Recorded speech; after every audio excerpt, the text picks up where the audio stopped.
One thing I hear a lot is that my dog is super picky. And the biggest thing I want to say here is your dog just might not be hungry. Now, I am going to focus on dogs here because cats are going to be a little bit different. But the thing is, over 50% of our pets are overweight or obese. So if your dog is choosing not to eat, he might just be full. The number one thing I recommend here is creating a feeding window. So you want to make sure that that food is not available to your dog all day long. That means that they can eat whenever they want to. And this can often lead to overweight or picky pets. And the other thing that's concerning is the pet food sitting out all day, actually the fats in that food start to oxidize.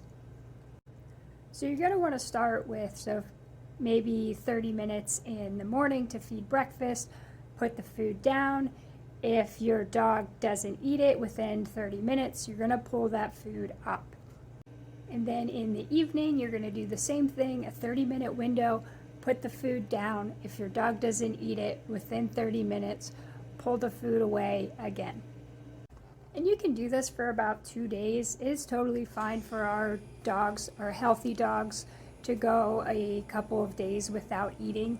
The key here, though, guys, is you cannot be giving snacks. If you're giving those snacks, those treats, those chews, guess what? They're not going to eat their food. You also want to make sure you're feeding a high quality food and one that your dog actually likes. So is there a protein that he likes? Like maybe he actually just really likes chicken, or he really likes beef, and assuming there aren't any sensitivities there, then let's find out what he really likes. And then that's also later on, rotation is going to be key for these picky guys. For our dogs that tend to be picky, I highly recommend that every time you buy a bag of food, you get a different protein. And don't be afraid to switch up the brands here. Sometimes going from a low quality food to a high quality food can be a little bit of a tough transition, because you have to remember these low quality foods, they're often loaded with carbs. Those carbs break down into sugars, and our dogs really like sugar. They're drawn to protein, salt, and sugar. And especially these foods that are just blasted with these added flavorings, especially salt and sugar, they're gonna tend to go for those foods. And sometimes it's tough to get them to go to a better quality food. You know, just like us, our pets get addicted to junk food too. But once we take that junk food out and we introduce a better quality food, then they're going to be drawn to that food.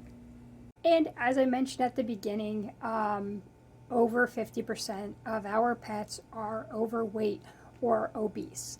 And this is hard because overweight pets have just become the norm. And oftentimes when we see a skinny pet, we're like, oh wow, that dog's underfed, right? So just one thing to keep in mind is that the feeding amount on your bag of food is just a recommendation, and you're going to have to find that what works best for your pet to keep them at an ideal weight. So your more active dogs are going to need more food, and your dogs that are less active are generally going to need less food. Now, when we're feeding a food that is really high in carbohydrates, and most kibbles are anywhere between 30 to 60% carbohydrates, that's actually going to lead to weight gain. So we do want to find a lower carbohydrate food, especially if you're feeding kibble. A great test to know kind of where your dog falls on the overweight, underweight scale of things is to actually use your hand. So if you are to touch your dog's ribs, and with your fist closed, if your dog's ribs feel like this, then they are too skinny. You should not be able to count their ribs. Or, you know, when they're just standing, you shouldn't be able to see their spine. And then the next thing is, if you feel the inside of your palm and you touch the ribs, this is actually overweight. So they have too much fat covering those ribs, and they could probably lose a couple of pounds. And the next thing is, if you feel your knuckles when your hand is flat like this is ideal. So there should be only a tiny bit of fat covering those ribs, and that is perfect. Yeah, there are other ways to entice your dog to eat its food if it's just not interested for whatever reason. I like to, try different foods and see if we can find something that they really like. And of course, we have free samples in store, and I have found that all of our brands are super palatable. The other thing is we also have a satisfaction guarantee. So if you were to purchase any of our brands of food and your dog doesn't like it, just bring it back and we'll swap you out for a different brand. But some dogs just eat a little bit more enticing, especially our senior dogs, and we have those, small, super picky guys, right? So there are things like bone broth is fantastic. Just be careful, guys, if you are buying any broths at the grocery store. I've found that almost all of these contain onion, which is toxic, and watch for any salts or any colorings. Like almost all of our beef broth has caramel in it. We don't want any of that. So we do carry the Open Farm bone broth in both beef and turkey, and we also have the Nature's Logic dehydrated bone broth. Another great palatant is OC Raw Goat Milk. Raw goat milk is a great addition. I find that most dogs really, really like this, so this could be a good enticer. And also, both of the things I just mentioned are a great way to add hydration to those dry foods. Don't be afraid to step into the freezer and try a little bit of some raw food. This could be what your dog is searching for, some fresh food. There's also the option for freeze-dried as well, so you can just kind of crumble this on top of your pet's food, and you can even use like freeze-dried treats. You could put some of those on there. It doesn't have to be, if you're just adding it, it doesn't have to be complete and balanced, so it can just be some, just some added freeze-dried treats. And other things are Farmhounds makes these leftover sprinkles. So you can just sprinkle these onto your pet's food, and they're a really good way to get them a little bit more interested into their food as well.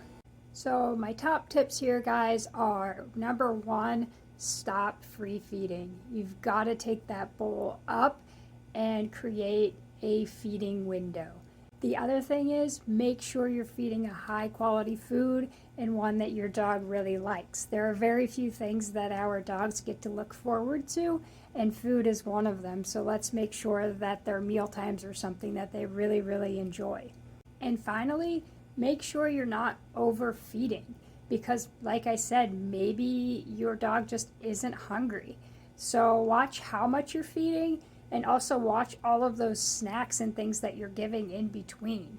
I'd be happy to help you out, and if you come in, we can maybe figure out what the correct calorie amount is for your dog, and generally that is the best way to find out how much food they actually need in their diet, is how many calories they need versus how many cups of something that they need.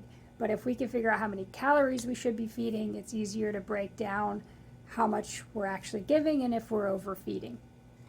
So if you would like some samples, you want to try a new food, you want to get some toppers, stop by. I'd be happy to answer any questions that you have and hopefully find your pet a food that they really, really, really love.